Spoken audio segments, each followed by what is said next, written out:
A gente tem o primeiro Infraroad do IPOS Especialização e aqui a gente também trouxe o podcast, o Infra Podcast, para comentar e fomentar sobre o que está acontecendo aqui nessa feira. Na verdade, não somente uma feira para mostrar o que as empresas estão fazendo, mas também assuntos técnicos que vai ocorrer e está ocorrendo neste evento. Então agora a gente vai falar com os nossos convidados. Gostaria que você, Armando Murilo, nem precisa de apresentação porque já é muito conhecido, mas gostaria que você se apresentasse.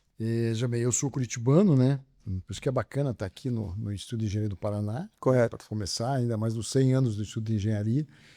Eu sou curitibano e, cara, eu estou com 41 anos de formado, né? E não parece, eu sei que não parece, mas eu já atuei no DR do Paraná, fui chefe do laboratório do DR, chefe da pesquisa do DR. Aos 32 anos eu era chefe do DR, da pesquisa. Já trabalhei como empreiteiro, trabalhei na Greca Asfaltos, fui uma das pessoas que trabalhou na criação do asfalto borracha, há 25 anos atrás. Esse ano a gente vai fazer 25 anos da implantação do asfalto borracha no Brasil. Né? E atuo como consultor independente de empreiteiras, concessionárias, distribuidoras já há uns 17 anos.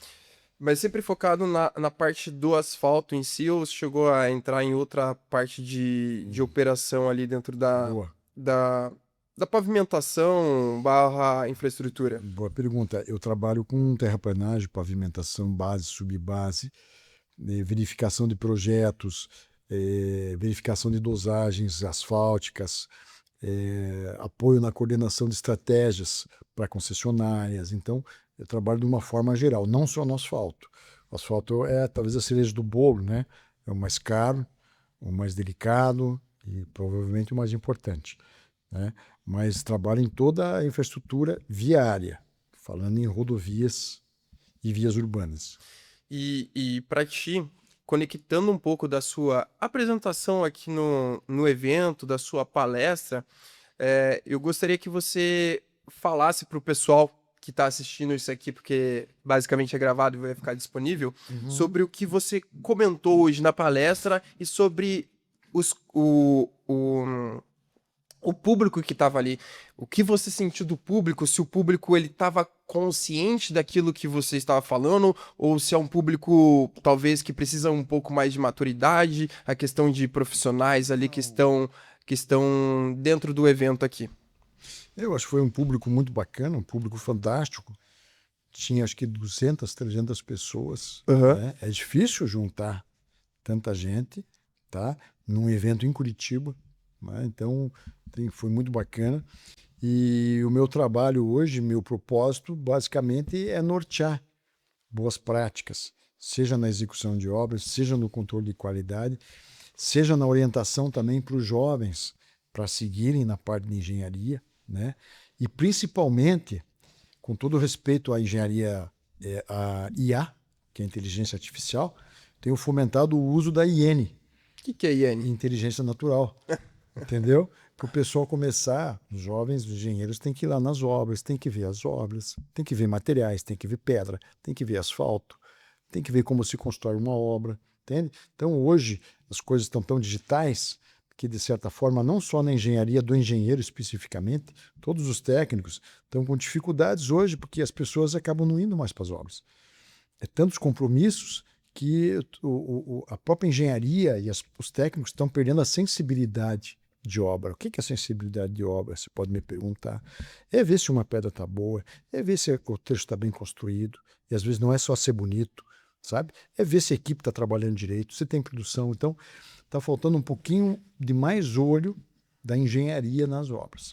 E como que você vê o link entre o engenheiro que ele está executando e o projetista que fez o projeto ali?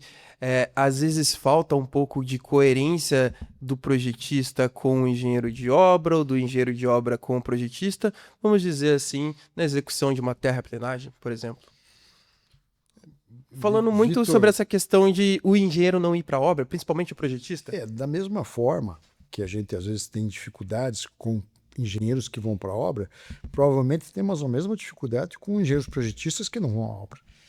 Então, isso hoje está meio disseminado. Da mesma forma que eu falo que o engenheiro da obra, os engenheiros responsáveis que assinam medições, os empreiteiros conhecer seus materiais, irem nas pedreiras, eu acredito que o projetista também tem que conhecer a sua obra e as particularidades, tá? Seja uma obra de implantação, seja uma obra de restauração, nós precisamos de mais visão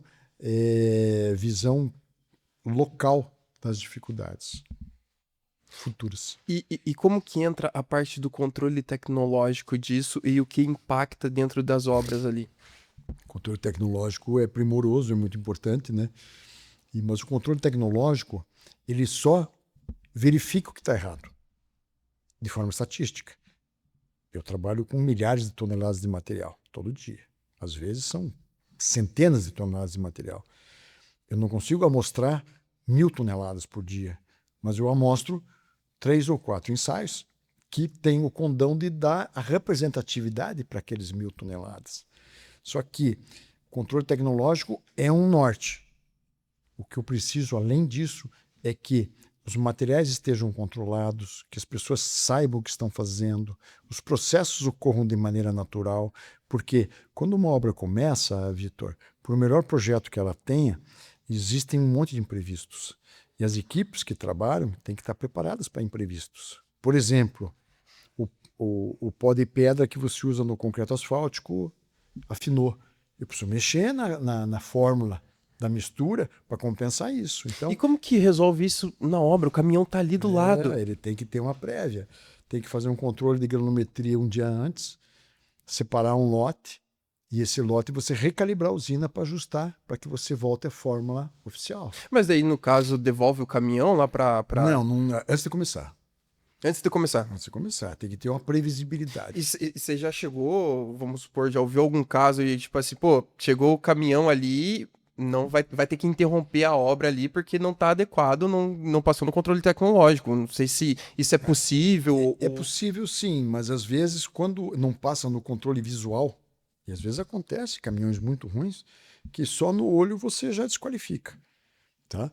Mas é por isso que como o controle tecnológico demora, é uma coisa que não sai na hora, às vezes os caminhões já estão indo e você não tem certeza do que foi. Entendeu? Por isso o controle dos materiais previamente dão a segurança de que quando você for usinar, você vai usinar certo. Você tem que ter muito trabalho numa obra. Tem que ter previsibilidade e olhos para enxergar. Querer fazer tudo só no controle não resolve. E Armando, e linkando um pouco do que tu falou aqui, qual que foi o tópico que tu falou ali no evento, na palestra, que você acha que chamou mais atenção para o pessoal que estava ali assistindo? Eu acho que as novas tecnologias que estão surgindo hoje, a reciclagem com emulsão asfáltica para grandes profundidades e a reciclagem a quente com fresado são novas tecnologias. Tá? Então eu vou fazer uma brincadeira para você. Você tem quantos anos? Eu tenho 26. Você conhece os Jetsons? Não. Os Jetsons, então veja lá no YouTube, Jetsons. Não, o desenho? O desenho. Sim, sim. Os Jetsons é um desenho, né? Aham. Que há 30 anos atrás já tinha videoconsulta. Correto. Então, nós temos tecnologias e equipamentos dos Jetsons. Só que quem opera, às vezes, são os Flintstones. Então, eu preciso gabaritar o meu pessoal para que essas tecnologias mais avançadas, eu tenha gente gabaritada para que elas possam operar com segurança. Porque, na média, a área rodoviária opera com nível de educação muito baixo. Sabe? Então, nós Você precisamos... fala desde até os profissionais, tipo, que os próprios eu estou me formando agora. Você sente que esses novos entrantes na carreira de engenharia ainda tá faltando um pouquinho mais de conhecimento, assim, também? Não estou falando do engenheiro, estou falando desde o servente. Correto. Entende? Temos serventes, nós temos operadores de máquinas.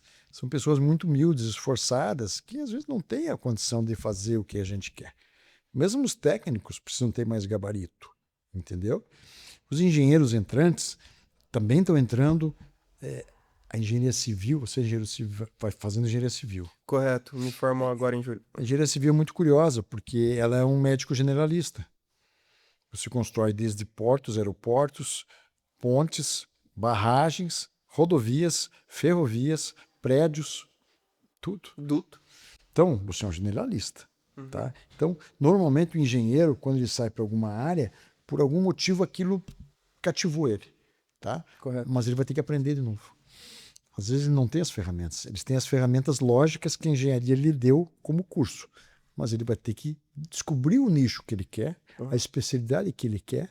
Às vezes ele escolhe pela oportunidade que aparece, né? Mas ele vai ter que aprender muita coisa. Tá? Então não quer dizer que o problema, quando eu falo do nível, é o nível desde o servente até em cima. E os engenheiros hoje novos precisam ser atraídos para as obras rodoviárias. Por quê? Porque hoje é muito mais cômodo eu ficar numa sala com meu celular, condicionado e fazendo reunião online. Agora, ir para o trecho, tem que atrair. Olha, vamos descobrir materiais, vamos fazer uma estrada diferente, vamos fazer uma mistura especial, vamos fazer um trecho teste com um produto novo, entende? Tem que atrair para os engenheiros mais novos terem aquela paixão, não, eu vou fazer, eu quero fazer. Entendeu? E essa parte de reciclagem, o que você vê que de tecnologia que é atual e você fala, meu, isso aqui já tá funcionando, o pessoal acha que não tá funcionando, como borracha, pode ser um polímero, a reciclagem em si, a dificuldade de fazer uma reciclagem e como que você vê a reciclagem daqui a 5, basicamente 10 anos? Veja bem, com essa guerra do Irã, dos Estados Unidos lá, aquela reciclagem a quente que a gente vinha fazendo de uma maneira assim, sem uma obrigação muito grande, com o aumento dos asfaltos de mais de 30% nos últimos 2 meses, qualquer empresa hoje, concessionária, está praticamente exigindo que os seus contratados façam reciclagem a quente. Porque 20% de reciclagem a quente, se eu botar 20% de fresado num CBUQ, numa mistura asfáltica, eu posso economizar quase 1% de asfalto. Então isso é muito dinheiro. Então, financeiramente, a reciclagem é importante. Só que em termos de qualidade, tem que ser bem acompanhada. E não adianta reciclagem sem qualidade. Se a reciclagem for feita só para economizar sem desempenho, então não faça, porque é uma reciclagem fake. Reciclagem só funciona se houver desempenho similar ou melhor que a mistura sem material fresado. E uma das últimas perguntas aqui, só para finalizar, a reciclagem, quando você fala que acaba diminuindo basicamente, a quantidade de CAP, a gente está pegando a reciclagem da capa ou reciclagem de base, subbase ou o pavimento em si inteiro ali? Porque você já consegue reciclar a capa e você consegue dar essa sobrevida ao CAP novamente? Seria basicamente isso que acaba diminuindo o consumo de CAP novo? Basicamente isso. Quando eu falei dessa economia, às vezes, de 1%, que não é 1%, é 20%, porque o teor de uma mistura asfáltica é 5%. Se eu economizo 1%, eu estou economizando 20% de asfalto. Tá? Então, a primeira coisa que se perguntou, eu estou falando de reciclagem a quente em usina de asfalto. Ok. Tá? Então, isso é importante. Mas, como eu te falei, você com as novas tecnologias tem ganhos, mas você não pode matar a galinha dos ovos de ouro. Você tem que ter controle de qualidade para não fazer uma coisa que, às vezes, financeiramente é boa, mas sem a retaguarda técnica do desempenho, pode nos frustrar depois. E um detalhe, né? Você falou que é 5% de CAP, né? E você está... Uma média, né? É. Uma média. E, de certa forma, um insumo mais caro, eu posso estar erroneamente errado, né? Eu sei que é redundante essa frase, mas o insumo mais caro dentro de uma pavimentação ou de uma obra rodoviária é o CAP ou o conjunto CBUQ? Então, no caso, você poderia até me explicar em relação a isso? E se você reduz, talvez, o insumo mais caro em 20%, mesmo que de 5% que seria o total de CAP, e você coloca para 4%, isso já tem um impacto financeiro muito grande. E quando eu diminuo 20%, eu estou economizando 10 quilos por tonelada de massa asfáltica. 10 quilos de asfalto por tonelada. Parece pouco, mas não é. Porque o insumo mais caro da mistura asfáltica é o asfalto. Ele custa mais de 50% do serviço. Então, uma redução de 20% em 50% é um grande negócio. Tirando o custo de transporte também, né? Acaba impactando. Uma somatória total, né? Tem o custo de transporte também, mas tudo tem que ter uma equação econômica financeira coloco mais um item: econômica, financeira, técnica. Porque equação econômica e financeira, às vezes, tecnicamente não é melhor. Exatamente. Armando, eu gostaria de te agradecer por esse papo. Temos muitos compromissos, eu sei que o senhor é muito compromissado, foi fantástico falar contigo aqui. Espero obrigado. revê-lo novamente e caso queira falar mais alguma coisa, pode dar um recado aí. Então, eu agradeço, né, as tuas perguntas, né? Você é um cara que está ligado, um jovem que está ligado. Posso dizer para vocês o seguinte: o resto das obras rodoviárias estão com vocês, estão com os jovens. Os jovens têm que ser atraídos para o mercado, têm que ser dedicados, têm que estudar, têm que ir para o trecho, têm que tomar sol, têm que ver as coisas, porque as obras não se fazem no escritório, né? Então isso tem sido um propósito meu, uma cruzada. Aqui dentro do evento, você conseguiu encontrar esses novos entrantes dentro da rodovia, basicamente? Sim, tem bastante jovens, né? Você é um jovem também, que eu já estou cooptando aqui. Então, vamos em frente. Nós temos que evoluir. E todos, sabe? Então, eu costumo dizer, quem trabalha um pouquinho mais do que deve, nunca vai ficar desempregado. As pessoas podem entender de várias formas, mas uma pessoa que faz um pouquinho mais, nunca perde o emprego. Ótimo. Muito obrigado por falar Nada. contigo, Armando. Nossa, foi um podcast fantástico aqui. Obrigado.